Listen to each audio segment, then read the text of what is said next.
así, entonces se va a ir descargando en este sentido el condensador, si es que este contacto lo cierro, ¿no?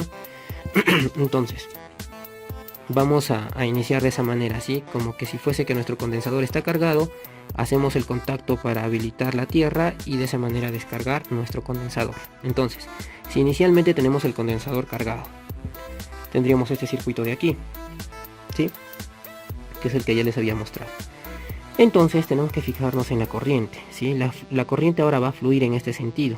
Si nos damos cuenta, va a entrar por la tierra o por el negativo del condensador, ¿sí? Eso quiere decir que va a ser una corriente negativa.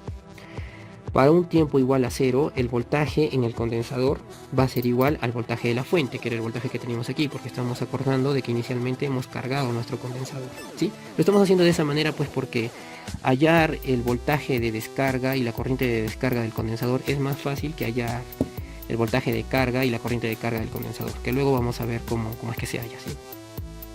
Listo, entonces tenemos este circuito, ¿sí?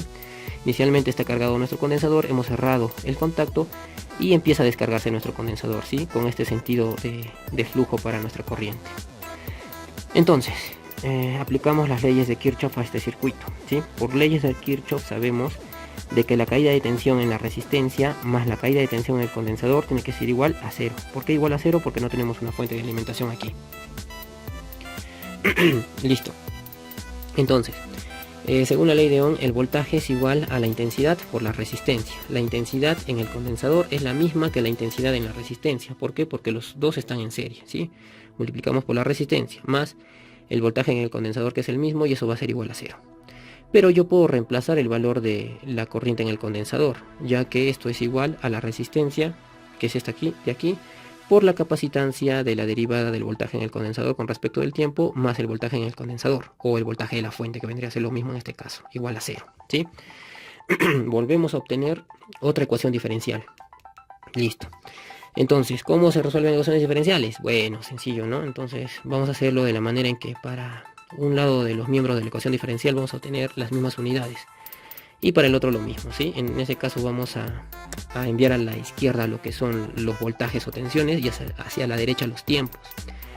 Acá tenemos la derivada del tiempo, pero acá tenemos RC. Eso quiere decir de que RC está en el dominio del tiempo, o es tiempo, ¿sí? Eso hay que tenerlo muy claro porque después nos va a servir, ¿sí? Entonces, después de que hemos acomodado nuestra ecuación diferencial, ¿qué es lo que sigue? Integrar, ¿sí? Entonces aquí tenemos que integrar esta expresión. Después de integrar, resolvemos las integrales, obviamente, y obtenemos el logaritmo del voltaje del condensador, que va a ser igual a menos el tiempo sobre la resistencia por la capacitancia más la constante de integración. No se olviden o no nos olvidemos de siempre utilizar la constante de integración después de integrar, obviamente, ¿no? Resolviendo el logaritmo, ¿sí? Nos va a quedar que el voltaje en el condensador va a ser igual a E elevado a la constante, ¿sí? De proporción, o la constante de integración, multiplicado por E elevado a la menos T sobre RC. Pero esto sigue siendo una constante, E a una constante sigue siendo una constante, ¿no? Por ende vamos a tener que el voltaje de descarga en el condensador va a ser igual a la constante multiplicado por E elevado a la menos T por RC, o entre RC. Esta ecuación representa la descarga del condensador en el dominio del tiempo o tensión de descarga, ¿sí? Pero yo necesito hallar ese valor de esta constante, no lo puedo dejar con un valor constante que no conozco, ¿no? Listo. Entonces, tengo que hallar este valor de la constante para mi expresión que he hallado, ¿sí? Entonces debemos hallar ese valor. ¿Cómo lo hallamos? Volvemos al tiempo igual a 0. En el tiempo igual a 0 habíamos dicho que nuestro condensador se encontraba cargado. Eso quiere decir que el condensador en t igual a 0 tenía el voltaje de la fuente de alimentación, ¿sí? Entonces, para t igual a 0 el voltaje va a tener el valor de la fuente de alimentación. Perdón, el voltaje del condensador va a ser igual a la tensión de la fuente de alimentación. Reemplazamos valores entonces en esta expresión, ¿sí? Para t igual a 0, ¿sí? Toda esta expresión se va a hacer 1.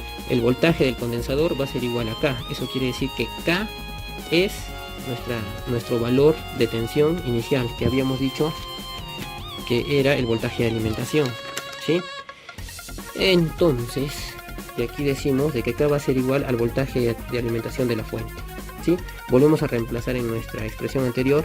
Entonces, para cualquier instante de tiempo, el voltaje de descarga en el condensador va a ser igual al voltaje de alimentación o al voltaje de fuente por E elevado a la menos T sobre RC. Pero RC habíamos dicho que es una constante de tiempo. A esa constante de tiempo se le conoce como tau, ¿sí?